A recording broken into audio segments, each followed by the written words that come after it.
Back to Double Fries, No Slaw. Richie, we have finally made it. Okay. I actually listened to, what came on my iPod the other day, or I guess it's not an iPod, it's just your iPhone. But whenever we do a podcast, it saves that to my iTunes for some reason. And I heard the intro to 2021. Kind of similar vibes in that one. It was the Notre Dame. I listened to about 30 seconds and I was like, all right, I'm out of here. But similar vibes to that 2021 game. But the long off season finally over. Although it was kind of nice to get to the offseason after last year, but how's it feel to be finally to be to game week?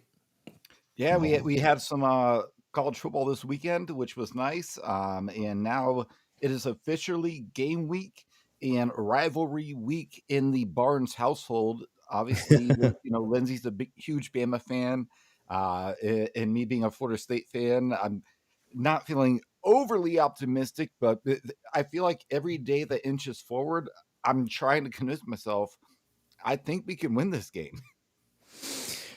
Whew. I don't know if I'm there with you yet, but the closer we get to kickoff, the better and better we do. That's why we moved previews earlier in the week. That way I wouldn't be like drinking all the Kool-Aid. So what is your, so I'm going to the game. Richie's a terrible fan, so he's not. What's your Saturday routine for a 3:30 kickoff, a massive 3:30 kickoff? Like what's your Saturday look like? No, I 3:30 is probably, honestly, this is the old man to me. I really prefer a 12 p.m. kick, even for a big game, because back when I was growing up, the 12 p.m. ABC game was the game of the week. That was the biggest game, and that's changed. But for a 3:30 kickoff, I'll probably wake up. I'm sure we'll watch game day just because it's Lee Corso's last game day, and that'll be emotional, I'm sure. And even my wife was mentioning it earlier today, how she's going to be really sad during it, seeing his last time. So that's a one-off. But for a normal 3:30 game, I typically wake up around 7-8 a.m. We wake up, we watch game day, and then right when the 12 p.m. games kick off, crack our first beer, and then just keep drinking until the final games start. If there's a really good 8 p.m. game, we're going to stay up and watch it. But yeah, it's pretty simple. Early wake up, the wife typically makes a good breakfast and lunch, and that's about it. Well, yeah, I don't know what mine looks like. Probably just getting out to lot 14 pretty early and setting up the tailgate, and then hanging out all day to watch the noon games, go into the game, and then depending on my mood, maybe go do something that night. We'll see. The mood is very dependent though. So a lot of people, like Tallahassee people, go out either way. I can't do it. Like some people. Like if we lose and get embarrassed, I can't go out. I'll still go back and watch football, but I can't go out. Like last year against Georgia Tech, you guys all went out. I couldn't do it. I was just like, nah, man, I'm going home and going to be pissed off. So anyway, yeah, pretty straightforward. So if you aren't already, sign up and come through the tailgate, fsubama.eventbrite.com. We hope to see you out there. Richie, let's just jump into things. What do we have first? Bold predictions. We haven't done that yet. And so last week of the offseason, really not even the offseason anymore, but we are going to get into them this year. We should have gone back and looked at like what last year's were. I'm sure we went 0 for 6, right? We usually do 3 each. So yeah, let's not go back and look. I'm going to say 0 for 3 is what we both did. What's your first bold prediction for this year? All right. So my first one is that Thomas Castellanos leads the team in rushing. He only had, I think, 193 yards last year. He had over 1,000 the year before, and just over 100 the year prior. But I think he will be our leading rusher. Just thinking about how Gus Malzahn's offense has worked in the past, I think he's going to run Tommy a lot. So yeah, I think Tommy will be our leading rusher this year. All right, I'm going to go running back too. At least that's the category mine is. Here's what I like about the Castellanos thing. If he's our leading rusher, I think that means we've been really successful. Correct. I would even say like you don't even have to take the sack yardage off, but especially if you take the sack yardage off or if he isn't sacked a ton. But if he's running effectively, like if he gets anywhere close to 800 yards rushing, which sounds like a lot, but 800 is 75 a game averaged out, right? Like that's not like, that's a lot. That's a lot of rushing yards. So yeah, I think if he gets there, if he gets to 800 yards or more, right? I think that you've been really, really effective running the ball. And you're going to need to be, because I don't think Florida State, I think they really like Croma. I don't think they're in love with their running back room. And so you're absolutely going to need to be. You think about some of the depth problems you have, like shortening the game is a big aspect of things. Yeah, I like that one, and I hope it comes true. I need you to be right on this. I'll go with a running back too. I say Croma takes over before September is over. I certainly don't think he starts this weekend. I don't even know that he starts against. I think they'll really try and get the older guys going against East Texas A&M and Kent State to really try and spark something in them so that you don't have to just wear down Croma over 3 years being your lead guy. But I think Croma takes over before September is over. I think he's that good. I don't think they love anybody in that running back room a ton. You know, I hate this, but because we were all really excited about him coming in. But you know, a name we haven't heard all through camp is Cam Davis. You know, just kind of like sitting over there on the sideline. That sucks. Really hoping. I mean, I still hope he can break out and be really good. But yeah, for a room that I don't think Florida State loves, which again, good thing you have a running quarterback. I think he kind of takes the bull by the horns, and he's just different, and he'll be your starter before. So what's the last game of September? Yeah, so I guess I would have him starting, you know, by the UVA game. If he's not starting that Friday night, I'd be surprised. Well, I don't know if I'd be surprised, but that's why it's a bold prediction, I guess. What's your second one? All right, so my second one here is that the defense finishes in the top 35 Wow. of the S&P Plus, according to Bill Conley, which there's a ton of factors that go into it, but it's usually the most accurate metric of an offense, a defense, whatever it may be. But I have very high hopes for Tony White, and I think this defense is going to be solid.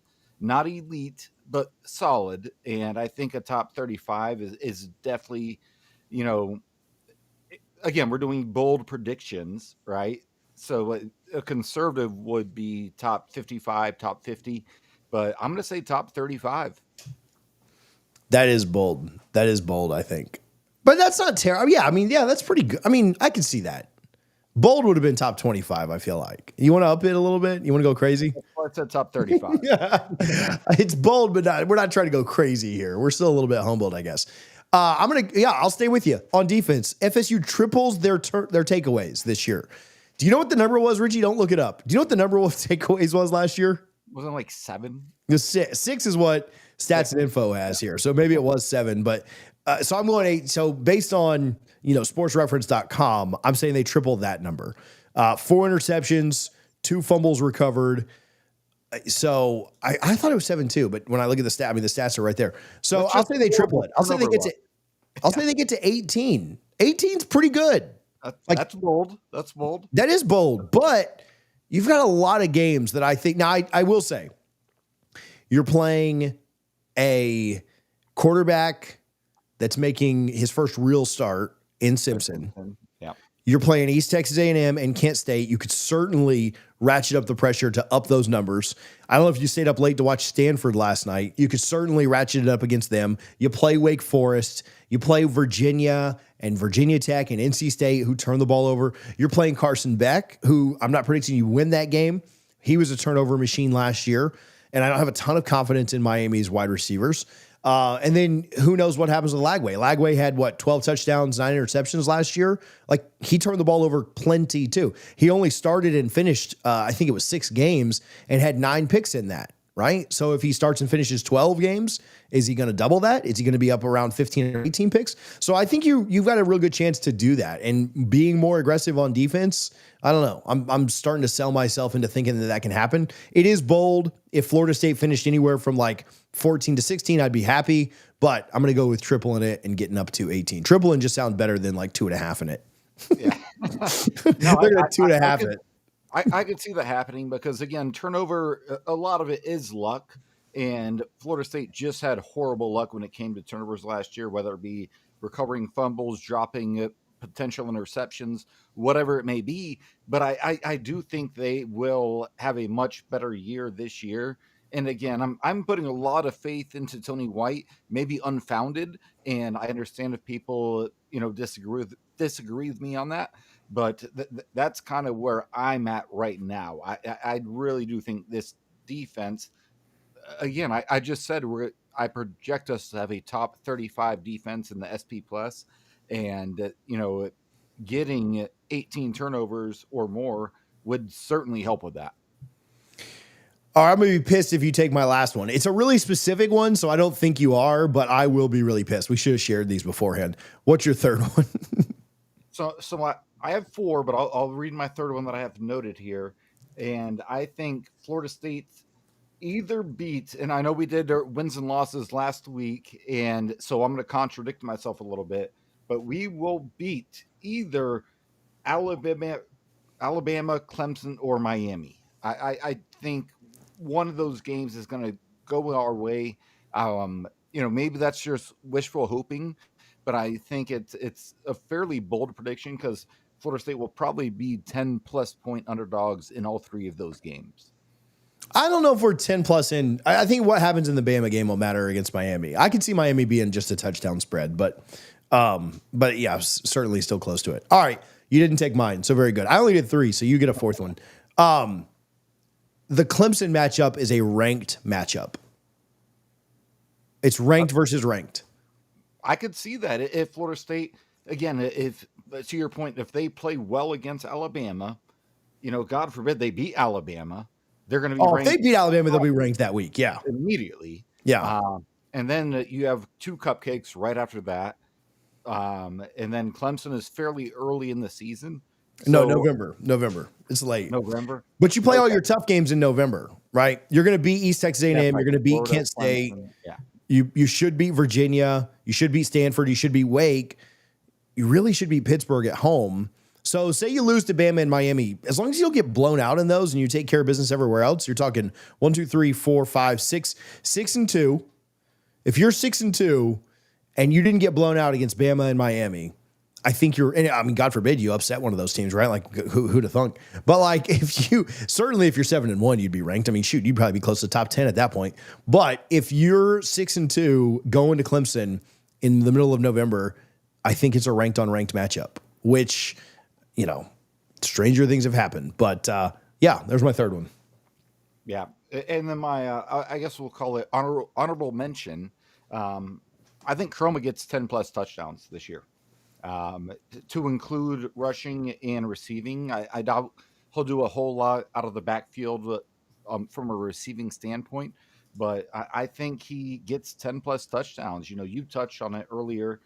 It depends how early he wins that starting job. We all remember Dalvin Cook. He didn't win that starting job until Mario Pender got hurt against Syracuse. And, Dalvin was kind of the only guy left. And then Jim was like, holy crap, this guy is every bit as good as I thought he was when I recruited him. I'm not saying Chrome is going to be Dalvin Cook, but I'm going to say he gets 10 plus touchdowns. I like it. I like that. Yeah, I think that matches the fact that he takes over before September. And you imagine we get big leads in that like Kent State or East Texas A&M game, where he could just go for like 2 or 3. Like they put him in to run all the second half and he gets like 2 or 3 there. You could start out with like 6 in September, just based off of that. So, all right, bold predictions done. Let's give Garnet Gold some love. And I would love to see, actually, before we do that, I would love to see if you watch this live or if you watch it on replay or the clip, whatever. I would like to see what your boldest realistic prediction is for FSU. Sorry, I was still going and I faked Harlan out. I had a pretty good pump fake there. So yeah, but I'd like to hear what your boldest prediction is for FSU this year. All right, garnetgold.com. I saw the Columbia stuff is in. I saw all the Nike stuff is in. They just got the shoes last week, the whatever they're called, the FSU shoes that come out every year. Honestly, I don't even know if those are still available at this point. They go so fast. Plenty of the In7 stuff. Go check out garnetgold.com. No slaw, 15% off of your order. We appreciate them for their support. Saw they partnered to give like $47,000 to TMH in honor of Coach Almeida and some of the sales that they had done for the breast cancer awareness stuff that they had done. So shout out Garnet Gold, the best people we partner with. They are awesome. I guess I didn't give Guthrie's any love at the beginning either, but Double Fries with Salt brought to you by Guthrie's, 1818 West Tennessee, 2550 North Monroe, and 2870 Apalachee Parkway. I'll give them more love when we talk about the tailgate later.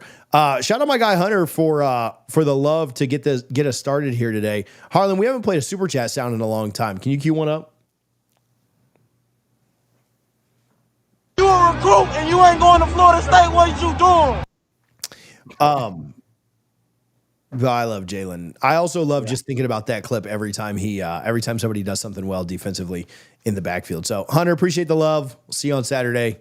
Can't wait to hang out. Again, if you haven't already gotten tailgate tickets, certainly go check those out at Eventbrite. Look for Double Fries No Slaw and come hang out with us. All right, Richie, what do we have coming up? Oh, biggest concern and biggest confidence. So we did bold predictions. This kind of flows well into that. Do you want to do this on the season? Do you want to do this just on the Bama game? I don't know. Let's maybe do the season. If we have time, we'll do it on the Bama game too. But what are you most confident in this? And you can't say that we'll be better than last year. I'm taking that away up front. That's way too easy. What are you most confident in this year in 2025 for FSU? So I'm going to start with what I'm most concerned about. Oh boy, going negative first. Yeah, but go negative, then positive. That's the way we do it. And this kind of goes in. The reason I wanted to do this one is because it really ties in to my Tommy being our leading rusher bold prediction. I think I'm most concerned about the offensive line. I like the players we have. I think they're solid, but I really, really liked our players last year and thought we were going to have a very good offensive line. And they were one of the worst in the nation, probably bottom two or three in the Power Five. I'm very concerned about the offensive line as a whole. So that is my biggest concern. Yeah, yeah, somewhat in that vein, but a little bit different. Mine is the depth a lot of places. I think I really feel pretty good about like our starting 11 on both sides. I feel pretty decent. I'm not saying I think that Florida State goes out and just waxes everybody with their starting 11 or anything, but I feel pretty decent about where we are from a starting unit standpoint. When you think about if everybody's healthy, I like the 5 offensive linemen. I like Tommy. I like some combination of the running backs. Again, I've said I'm not in love with that room. I like the wide receivers, your first few. Tight ends, fine, whatever. We'll see how that is utilized. I like the starting defensive line. Linebackers are fine. And I like the starting secondary. Past that, I don't have much confidence. And that's my biggest concern is that if the injury bug starts to hit, you really drop off at some positions, right? Others, you're more suited for it. But defensive line, I'm not in love with that depth. Secondary, if Jabril Rawls, which there's some speculation that he may have gotten a little banged up, if you start to drop some of those guys, obviously kicked Hussey off the team, your depth keeps taking hits. I don't have as much confidence there. Certainly at the quarterback position, that kind of goes without saying. Yeah, I don't feel good if Tommy goes out for any extended period of time, more than about a drive. So, yeah, I that's my biggest concern heading into the year which is still an improvement over last year because I didn't like the starters last year. But I do think the depth is something that kind of makes me, now, 1, you could stay really healthy. 2, you could have guys come along and develop a little bit better than, lights come on and they play a little better than you were expecting. So I don't know. That's my biggest concern. Yeah. So my biggest confidence, and this go against you a little bit, but I was debating. Originally, I thought the defensive back room, just because it's always pretty solid at Florida State, right? A lot depends on how they play up front, which I think they'll be very solid up front. But I do have confidence in Brock Glenn having to step in if he needs to for a game or two. So honestly, and a lot of people are going to give you some heat for this, the quarterback room, at least your first 2. I really think Tommy's going to be really good for Florida State. And I think that if he does go down, Brock Glenn, with the experience he has, I really like that. And that's probably my biggest confidence right now. A lot of that will depend on the receivers and again, my biggest concern, the offensive line. But that's kind of where my head's at right now. So my biggest confidence, I'll stay with you in the quarterback room there, which is, we didn't pre-plan this. So we just kind of like firing from the hip. And Well, not, for each other, right? I didn't know what Richie's were going to be. He didn't know what mine were. My biggest confidence is Tommy's leadership, right? And I know there's all the talk about like how things went down to BC and everything else. Just, and we didn't spend a ton of time around him, but just being able to spend a little bit of time around him in Charlotte and interacting with him, hearing the way that he's interacted with other people. Now, listen, at the end of the day, you got to go win games, right? I don't care how good of a leader you are on a 4-8 team. That is whatever, right? I'd rather you be a bad leader and still win games. But yeah. I do really think that Florida State lacked that last year. Lacked some guys that stepped up and said, like, this is my team. We're going to go out and do this. I'm gonna make sure this happens. I think Florida State's got that not only in Tommy, but some of those guys that went to ACC kickoff. I think Earl Little falls in that same vein. I'm excited to see what he does this year. I think Daryl Jackson falls in that same vein. And there are several guys. Luke Pettibon is one that's been mentioned to me a ton. And I don't think FSU had that last year at all. I don't think there was, the right kind of leadership on that roster. And so I mentioned a bunch of guys there, but Tommy is the one that I would say that I have the most confidence in. And I feel really good about, the way that he leads. And they may go out this weekend and lose to Bama. I don't know, man. Like, there's a reason Vegas has him as a 2-touchdown favorite, right? Like, yeah, Bama's supposed to win this game. But I have pretty good confidence that he'll bounce back, especially with a couple of cupcakes, two or three cupcakes right after. I think Florida State will, win or loss this weekend. I feel like they're in a good spot with their leadership, especially at the quarterback position, which is what you want. You look at the great Florida State teams ever. They had really good leaders at Florida State at QB, right? And they also had Heisman Trophy winners there too, and ACC champions, and everything else like that. But I feel good about Tommy leading the team. And as crazy as that may sound after everything that went down to BC, whatever. That's my confidence. I don't, if somebody else wants to disagree, that's fine. So, yeah. And I think when you talk about it, and this is by far obviously not a fair comparison, but when you think about leadership, you think about that 2013 team where Jameis completely controlled that locker room, right? But you also had James Wilder Jr. and you had Timmy Jernigan. Jalen didn't step on there. That's a huge one. Terrence Brooks was huge. Terrence Smith, all those guys. Like that team. Devontae, Rashad. It was ridiculous. They were just full of leaders. And I think there's something to be said when your best players are the leaders, because sometimes you have not great players who try to be leaders, but their teammates just don't take them very seriously because they're like, you're not very good, man. But yeah, that 2013 team, and again, it's a completely unfair comparison because that it was just ridiculous what we had. Like, there was no chance we were ever going to lose a game that year.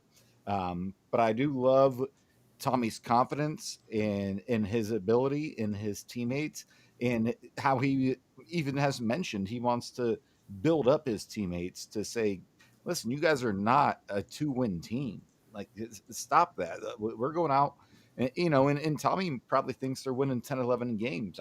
I don't think so, but that's fine too. But I do think that leadership is something that we missed last year drastically. I don't think DJ quite had it, and I don't think anybody on the defense did, but I do think we've seen some growth and maturity from some defensive players, especially on the offensive line. I'm thinking about Jackson.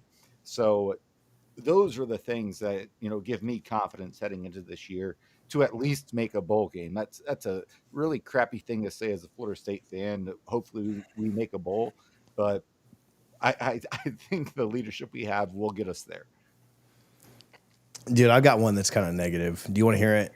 Yeah, let's hear it. Yeah, I'm confident that if FSU doesn't make a bowl, they have a coaching search. Let me just say that, but just from talking with people. All right, we can move off that. I don't want to spend a bunch of time being negative on this, but I am confident in that too. You can't have 4 losing seasons in 6 years. So I'm also confident that I have no idea what the hell they do if they go 6-6. So, and I don't know if Florida State knows that either. So, all right, let's jump into FPI real quick. All right, this is pissing me off, Richie, when I see that ESPN is moving. Listen, I'm not an ACC homer by any means, but I got annoyed this week when I saw that Miami got moved down in FPI just because. I mean, listen, I hate Miami. I get it, right? I hope Notre Dame beats their brains in. But I got annoyed when I saw Miami and Clemson just get dropped down in the fall update, because so much has happened during summer and all these SEC teams get moved up. But as much as I hate FPI, it is kind of a useful tool to kind of see what their matchup predictors think. Let's go through each game quickly, and you tell me if you think FPI is spot on, high, or low with their projection. Alabama is a 90.6 in a matchup predictor for ESPN. This weekend's game, they've got Alabama at 90.6. Way too high. I think I'm not going to say 50-50, but I could see this being like that Notre Dame game in 2021, where it's closer than people expect. I think 90.6 is way too high. I'd probably put it around 73%. Yeah, I'm not going to get as specific with the numbers as you are. I was going to say 75 to 80. I think it's a little high. I think, they're still the favorites for a reason. They still have a ton of talent. We'll break that game down, obviously, on Wednesday night live at 7 p.m., so join us. But, yeah, I think it's a little high, right? And that's not even me being a homer. Still going to probably pick Alabama, at least until kickoff. But, yeah, I like your take here. Yeah. That's a bit high. We can probably skip the next two. I was going to say 97 and 95% for the next two games. Accurate. Yeah, I just think that's spot on, right? Like, that's fine. I do like that it's not like 99.9. I like that they give them a little bit of wiggle room there because we all saw what happened last year. But, yeah, I think they hit it there. This is an interesting one to me. I don't know if I agree with this one. Virginia. Now, I will say FPI will change throughout the year. Florida State. Every week. Every week it'll be adjusted because of the way that teams perform. Virginia is 55.2% chance to beat Florida State. Now, I understand that's on the road. I understand it's a Friday night in the ACC. I think Florida State should be the favorite here. I think Vegas will have Florida State as a favorite unless they lose by like 30 to Bama. I think this is wrong. I think Florida State should be. I would be fine if it was just flipped exactly, if you just made it 55-45. But I think FSU should be the favorite here. You took the words out of my mouth. I would 100% flip that. Florida State with a 55% chance. It is on the road. It's a Friday night. It can get a little tricky, but I think Florida State should win that game. And if you don't win that game, especially depending what happens against Alabama, Mike Norvell's seat gets scorching hot at that point. Yeah, I mean, I've kind of been on record saying if they beat Bama, hindsight will say 2020 or hindsight will be 2020, and we'll say that was the most important game of the year, maybe of his tenure. But the Virginia game to me is the most important because if you can't beat Bama and Miami and you lose to Virginia, you're talking 2-3 with Pittsburgh coming to town. But I think things start to get ratcheted up around Tallahassee, and that wouldn't be good. So I think they win the Virginia game, and I do think they're favoring the wrong team early here in the year. Miami, 81.6. I think this is way high too. Now, I understand Miami's like a top 20-ish team according to their FPI, but 81.6 to Florida State's 18.4. I think that should be Miami will be favored, as they should be. They've recruited extremely well lately, and Florida State has not. And Florida State did not really hit in the transfer portal this year. But I'd give Miami a 58% chance to win that game. I think it's close to a toss-up, especially being in Tallahassee. I don't see it. There's no way I see an 80% chance. I do not trust Carson Beck. We talked about that last week when we did our schedule breakdown from easiest to hardest games. I think that number is extremely high. Yeah. What was your percent here? For Miami, like 58%. Yeah, I was going to say 65. I'd give them a little bit better, like 65-35. If I've got Bama at 75 to 80, I think Miami's a step below that. It's a rivalry game. I'll go 65. So 2 out of 3, right? So 67 would be 2 out of 3. I'll say, if these two teams lined up 3 times, I think Florida State wins at least one of them, right? Maybe more, maybe, not maybe more, right? Either win 1, 2, or 3. But, that would be kind of the way I see it is around, Miami's got the better athletes. They've got the better probably team overall. Florida State probably gets them once if they're any level of competent. What's so hard is erasing last year out of your mind when you're thinking about these things.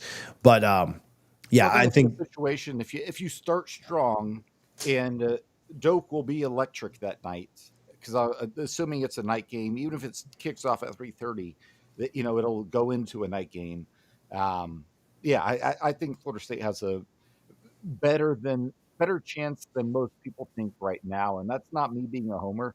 That's just me watching college football for the past 30 years. Pittsburgh. Florida State's at 50. It's 53-47, essentially. It's 52 and change, but 53-47. Listen, maybe I'd go 55-45, but I think you're splitting hairs there. I think they got this right. I think this could go either way. And if it was in Pittsburgh, I'd probably pick them. The fact that it's at Doak gives me a little bit more confidence.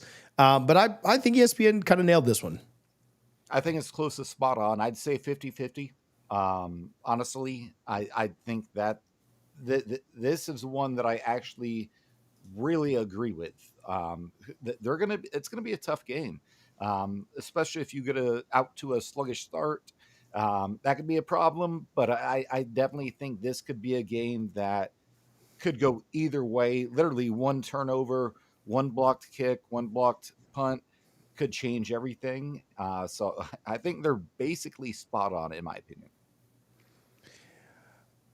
The next one is one that I'm going to disagree with. Stanford, 55.5, and Florida State, 44.4.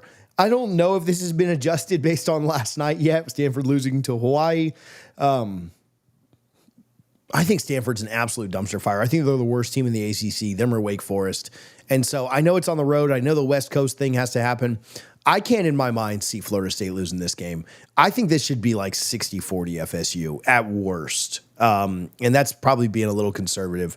I think Florida State rolls Stanford. I don't have a lot of confidence in them to win any ACC games this year. I think Stanford's got a great chance to finish they play BYU. They play San Jose State out of conference. That's their only other out-of-conference game. Man, I think they've got a real chance to be 1-11 this year. They play at Virginia. They play at SMU. They play at Miami. They play against Pitt. They got to go to North Carolina. They play Cal, and they play Notre Dame. I mean, they could beat Cal, I guess. They could beat San Jose State. They could beat Virginia.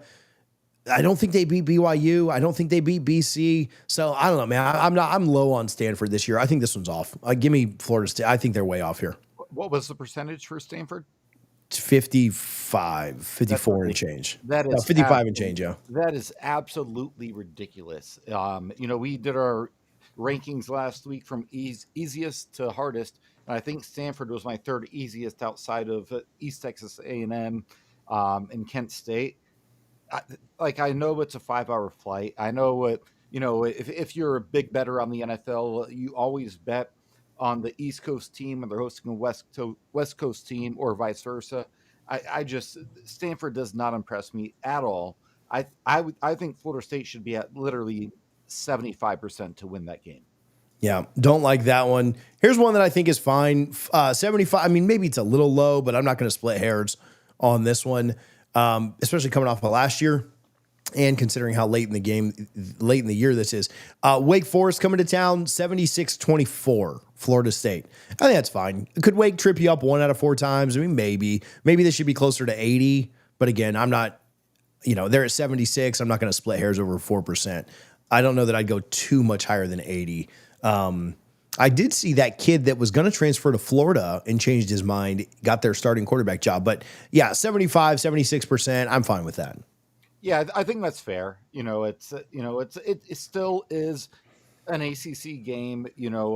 Again, I think Wake Forest is much better than Stanford, who we just discussed.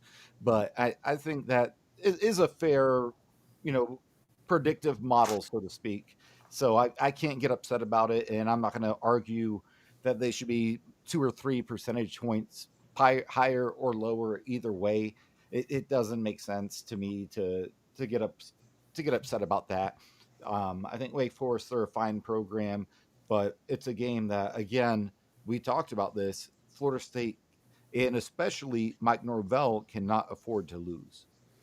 Here's an interesting one. Florida State going to Clemson. They've got it at 87-13. I think it's interesting that this is Florida State's more likely to go on the road and beat Clemson than they are to beat Alabama at home.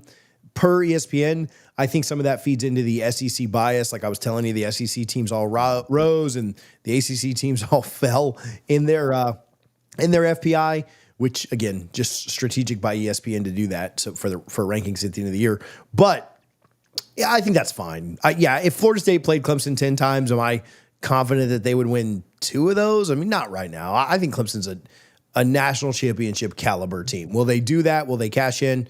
Who knows? I think they're winning the ACC. I don't know if they're going to lose a game this year. I think they beat LSU to start the year.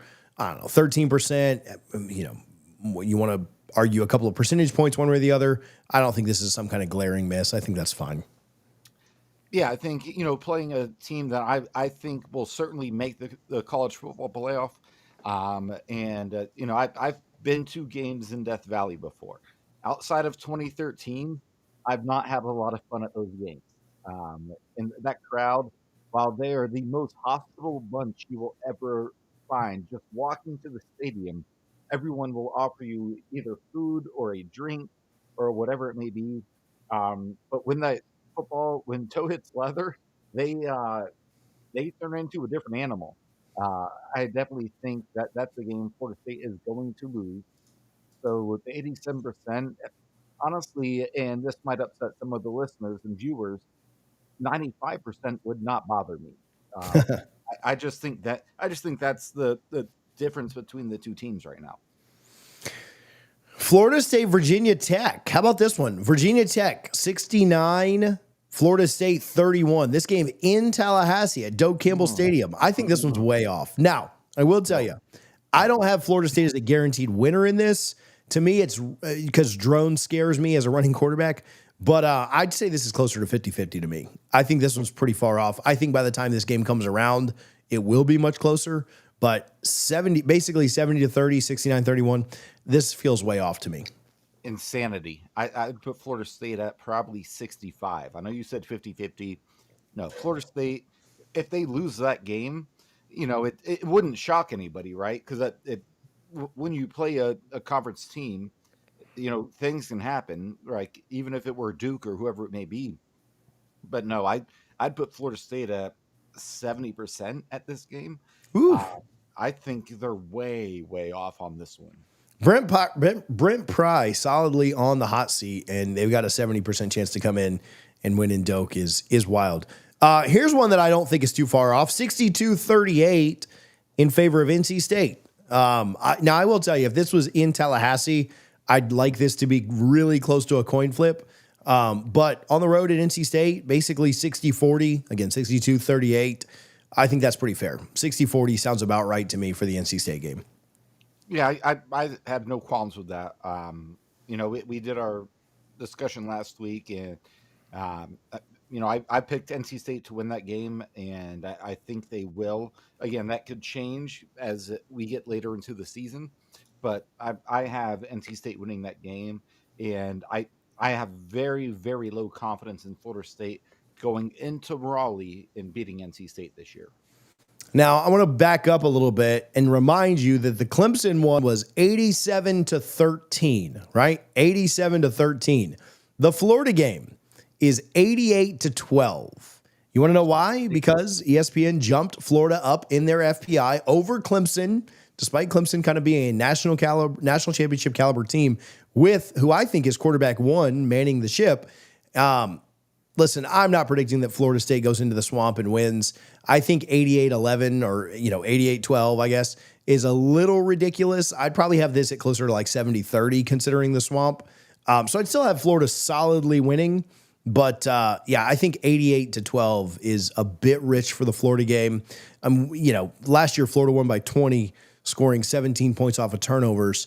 If Florida State just takes care of the ball a little bit better, that's a fourth quarter game. So yeah, I don't know. I don't have Florida winning by some massive blowout at this point. I think they win this early in the year, but yeah, I'm not buying 88-12 at this point. Like I said, I would have bumped Clemson up to 95% chance of winning, right? But this 88 for Florida over Florida State is I think that's insanity as well. Like I just don't know where they come up with some of the metrics. Some of these games we agree they've been close to spot on or not too far off, but this one sounds insane to me. I think especially if DJ Lagway, you brought it up last week, how he's missed a lot of time to injury. If he goes down, and by no means am I hoping for that or wishing that to happen, but at the same time, like even if he does play, I think Florida State has a better than a 12% chance of winning. But if he's not playing, all of a sudden we're looking at, I think, a coin toss football game in the swamp, or probably give UF the edge, 55, 60%. But 88, that's just ridiculous to me. Yeah, that's a bit high for me. I don't know that I can buy it just yet, but all of these will change. So what did we come up with? We came up with they were pretty spot on for 1, 2, 3, 4, maybe half the games, and then didn't really understand the other half. Oh, well, I guess 7. So yeah, like 5 of these that were like, all right, come on. Let me tell you, this FPI thing. Game, it makes no sense to me at all. Yeah, we didn't really talk about this because it's more of a national thing, but I saw that the way they're doing the strength of schedule now for the playoff, like they're always going to rank the SEC teams a little bit higher, which makes the Bama and the Florida ones funny.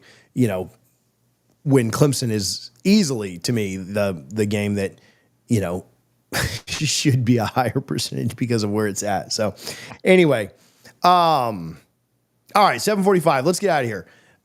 If you haven't already, Harlan, you can leave it around this screen.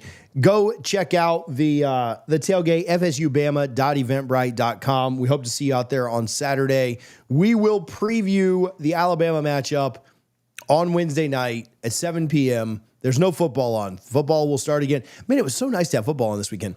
Football will start again on Thursday, so you can hang out with us on Wednesday night. We'll talk about the Bama game, talk about keys to the win, and see if Florida State can pull this thing off.